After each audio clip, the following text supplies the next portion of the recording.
Arab Army confiscates a weapons warehouse in the city of Ras Al-Ain, which also includes car bombs carrying Lebanese plates.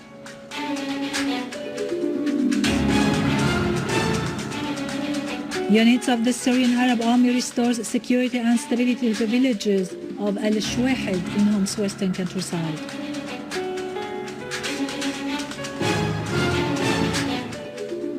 Fifty Iraqis were killed and injured following two terrorist explosions in the capital, Baghdad.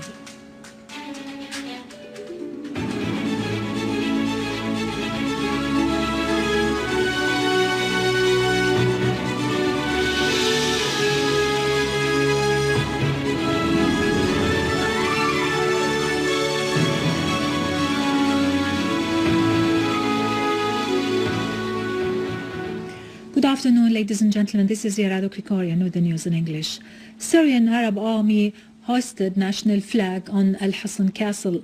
Military source said that Syrian Arab Army unit has tightened control on Al-Husn Castle and the area surrounding it after eliminating a large number of terrorists there.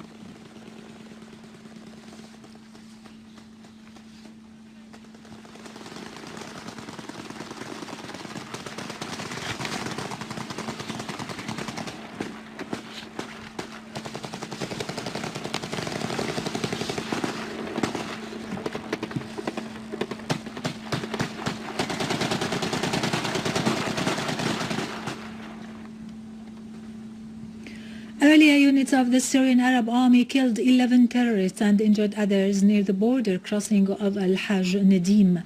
The Syrian Arab Army also killed a number of terrorists in the village of Ibsas when terrorists tried to flee the city of Al-Husn in Homs's countryside in the direction of the Lebanese territories. The Syrian Arab Army restored stability and order to the village of Al-Shweihed in Homs's western countryside, destroying the last positions of terrorists in the village.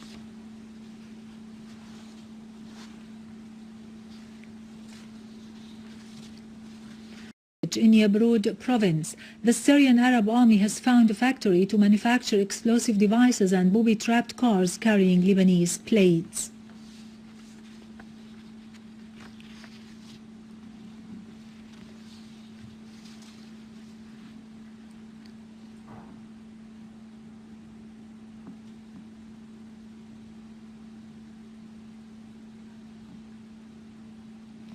Syrian Arab Army units have restored security and stability to the town of Ra'as Al-Aein southwest of Yabroud in Damascus countryside after eliminating a large number of terrorists and destroying their criminal tools. Tunnels have also been found in the city of Yabroud, which the terrorists used for their movements and the transportation of weapons and ammunition. Syrian Arab Army units have restored security and stability to Ras Al-Ain town after eliminating armed men and destroying their criminal tools. The inhabitants of the town took to the streets to welcome the army with cheers of jubilation and national songs. They were overwhelmed with joy after they had got rid of a horrible nightmare which they had to live for several months, during which they had suffered from the atrocities of terrorism that entailed killing, kidnapping, devastation and sabotage. The people of the town voiced deep appreciation for the soldiers who had kept their promise and answered their call in clearing the town of terrorists and helped it open a new page of decent life and reassurance. A number of tunnels have also been found below ancient houses near Al-Khudr Mosque in the main market downtown Yabroud. One such tunnel is 6 meters deep, equipped with illumination and extending a long distance outside the city. Workshops to manufacture explosive devices and locally made missiles were also found that contained scores of explosive devices in addition to big wheels, and a workshop to trap cars, as well as several field hospitals with medicaments stolen from the city's public and private hospitals. In Aleppo, Syrian Arab Army units have targeted terrorist gatherings in the ancient part of the city, as well as in As-Sakhur, Al-Jandoul Square, the industrial town, Al-Jdeide and Castello, killing a large number of them and destroying their criminal tools and machine guns.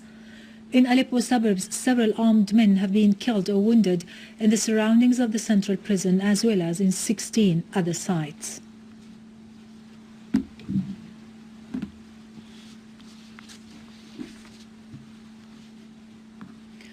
Syrian Arab Army units have eliminated dozens of armed men and destroyed their equipment in Ram Hamdan, Ma'arat Masrin, Kafar Yahmoul, Ma'ar Blit and Jdar Bakfaloon in Idleb countryside. Several terrorists were also killed or wounded in 7 other sites.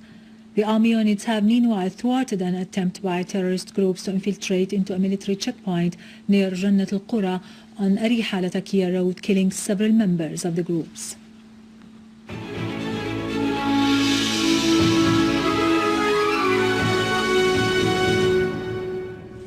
Welcome back. In Iraq, 15 citizens were killed and scores injured in 2 separate terrorist explosions which targeted a cafe in the capital, Baghdad. Iraqi police said that a man wearing an explosive belt blew himself up in a crowded cafe, killing and wounding dozens of Iraqis. An Iraqi civilian was also killed and 7 others wounded when an explosive device glued to a bus blew up in Al-Shweihed neighborhood in Baghdad. Meanwhile, violent clashes erupted between Al-Anbar Operation Command and the gangs of so-called the State of Iraq and the Levant in different areas in the city of Ramadi, killing 31 terrorists and destroying 6 vehicles equipped with machine guns. In the Euphrates region, army troops killed 22 gunmen north of Babel. The Iraqi troops confiscated 11 terrorist hideouts which contain short-range missiles in the area of As-Sahl al-Aysar of Al-Mosul city. Calm returned to Tripoli, north of Lebanon, after fierce clashes between Jabal Mohsen and Bab al-Tabbani, which injured 5 citizens.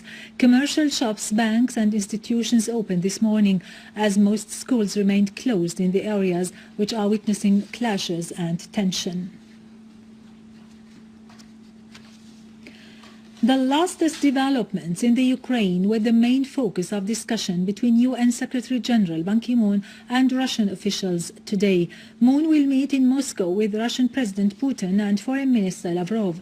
Minister Lavrov stressed that Moscow stresses the full respect of the rights of its citizens abroad, adding that Russia will defend its interests using all political and diplomatic means. Lavrov made it clear that the legal process for Crimea's reintegration with Russia will be finalized by the end of the week, pointing out that the West is violating the international law by adopting a rude policy towards the Ukraine.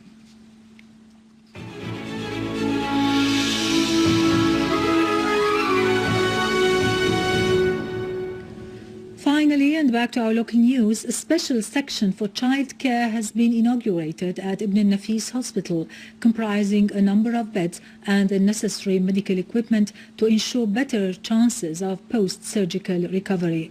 In a press statement, Dr. Saad al-Naif said the section would provide special services to children to spare them the need to move to other hospitals to receive medical care after surgeries, thus allowing them better opportunities for recovery and alleviating the financial burden on their families.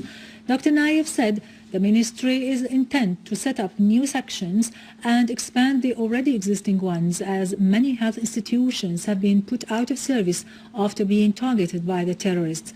He pointed out that the ministry will continue to perform its duty in providing citizens who do not afford the high costs of treatment with medical services free of charge.